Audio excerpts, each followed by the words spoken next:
What's up, gamers? DreamcastGuy here, and today we're talking about the leaks of apparently an upcoming PlayStation State of Play that's happening here in about 5 days.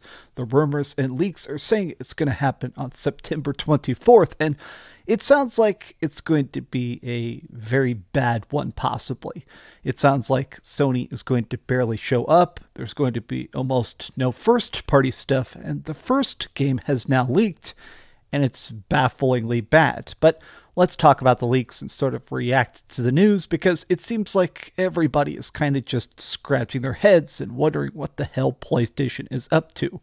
Hi, hope you're having a great day, and if you could please give this video a like and subscribe if you haven't already.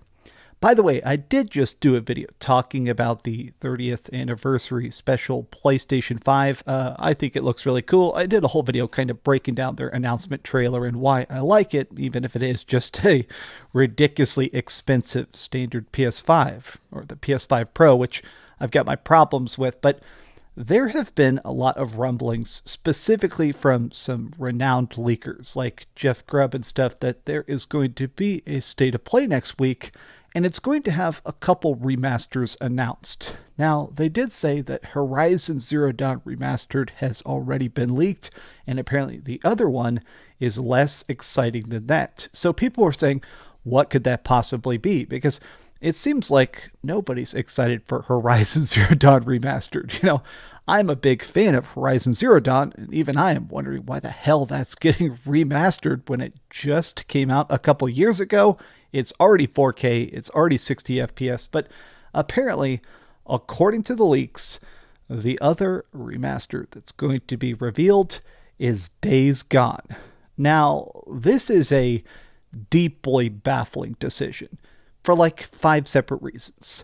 The first and foremost is that for anybody that actually was covering PlayStation news or watching my channel at the time, Days Gone is a project that PlayStation basically turned their backs on. Like, this is well reported, it's not speculation. They made Days Gone, it came out, it sold ridiculously well, but it didn't hit the review score that PlayStation wanted.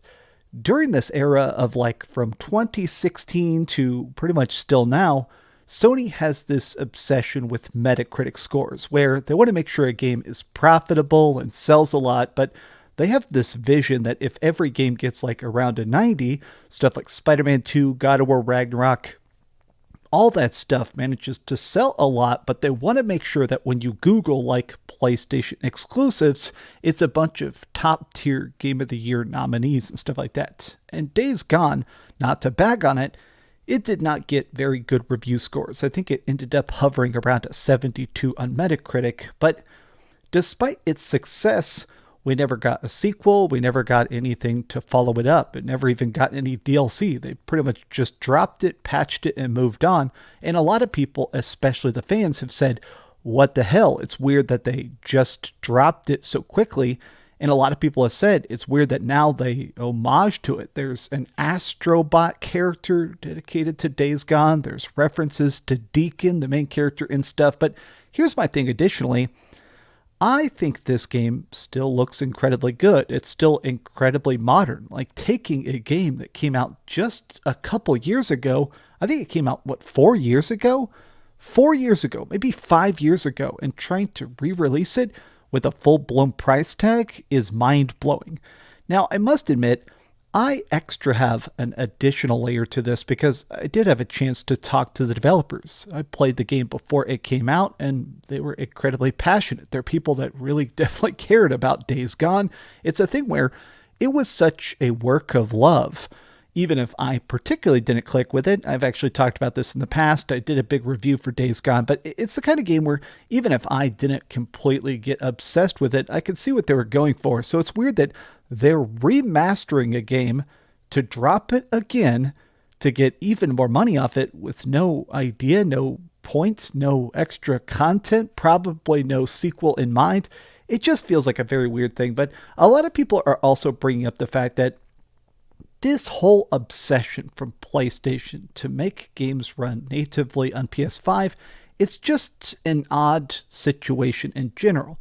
The issue is that they're prioritizing games like Days Gone and Horizon Zero Dawn, which already look good and play good on PS5, and they're not going to touch something like Bloodborne. I think this is the weirdest thing, is that Sony has access to a huge catalog of stuff that they have essentially abandoned. Like, I'm not even mad specifically about the idea that they just are so random and scattershot with which games they choose to remaster. It's the stuff they completely ignore. I would love to have, I don't know, a remake of Uncharted. I'd love to have a collection of all the Killzone games, because I'm obsessed with that. Bring back Killzone freaking Shadowfall remastered, and bring back the multiplayer servers. Like, there is actual stuff that is even from the same generation of PlayStation 4, but could actually deserve a good sprucing up, some new content, a fresh coat of paint, a higher resolution that would look good and play good on PS5. Like, this is so bizarre to me, because a lot of these remakes, as Sony likes to call them, that keep claiming that The Last of Us Part 1 was actually a remake and not just a remaster, I just feel like they show how afraid PlayStation is. I heard a quote a long time ago from Nassim Taleb. It's like a philosopher. He wrote a book called Anti-Fragile. And he talked about the fact that he had this quote I really enjoyed, and I think about it a lot, and it says, "A poor man is willing to take risks because he can only risk getting richer, whereas a man who is already rich is afraid to take risks because he doesn't want to get any poorer." And I almost feel like that sometimes when I see the decisions of PlayStation, where they just seem like they just keep picking the weirdest projects to bring back. It seems like they're all market tested and properly surveyed into the dirt before they even announce them. I think my problem is that it's not even that these are bad. A lot of this stuff is great. These games are good, but they're fine. Like, pick something obscure. Pick something cool. Remaster Shadow of the Colossus. The PS4 remake still looks good. Spruce that up. Make that 4K. Make that 120 FPS. The Mystery Sony remaster is probably going to be Days Gone, Horizon Zero Dawn, and Days Gone remasters. It's just so disappointing.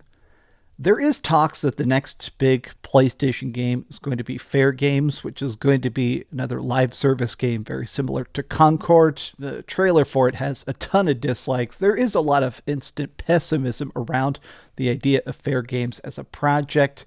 I just feel like this state of play, there's already been some leaks that apparently Sony's going to barely be at it. It's going to be focusing primarily on third-party partners, other people releasing stuff on PlayStation 5, and they're going to come out and say, here's a bunch of PlayStation 5 Pro trailers. Here's why it will look best on PS5. And that's fine, but I'm almost getting annoyed that PlayStation won't come out and just talk to us, just say, here's our studios, here's some names, even some freaking logos. Just give us a Metroid Prime 4 style logo to tell us, hey, yeah, Spider-Man 3 is in development. Oh, hey, Wolverine is projected to come out in 2026. Here's an extra teaser reel of some temperature tests we're taking with it. I think this is also additionally funny. I wanted to put this in here for fun. The guy who directed Days Gone, I forget his name, unfortunately. He is very, very, very mad they put his character in Astrobot. He has said specifically he felt like it was disrespectful and degrading to this gritty, cool character he made, Deacon. So he basically was like, man, I can't believe they ruined us. A lot of people roasted him, and he deleted some of those tweets. But it's going to be real funny when they take his game, his character, his universe, and then re-release it after telling him to his face that the game wasn't good enough. It's a bit funny to see. I can't wait to see his rage. I think a lot of this does come down to the overwhelming success of PlayStation, where they're just making so many billions of dollars with such minimal effort that with the complete lack of competition, the fact that Xbox is just so dead, I know people still get mad when I say that, it's just so weird that Xbox has given up. The best Xbox games are going to be even better on PlayStation 5. It's just weird to see PlayStation kind of get so comfortable, so lazy. You ever see a guy who's got like a really, really, really hot girlfriend. And he's got a hot girlfriend for years, right? We've all known those kind of guys. But over time, he becomes kind of a piece of crap, you know? He gets an ego because he's got a hot girlfriend. He doesn't try enough. He stops really applying and trying to chase her. He's not trying to woo her as much. He's giving her tinier birthday gifts, less flowers and stuff like that. And over time, you can see that she's getting fed up and he gets confused by it, where he's like, oh, but I'm doing everything right. When, bro, you weren't. You were trying less and less and less. You got lazy. You're going to lose your lady because you're not constantly trying to chase her. If you're not constantly improving yourself, she's going to get bored with you, right?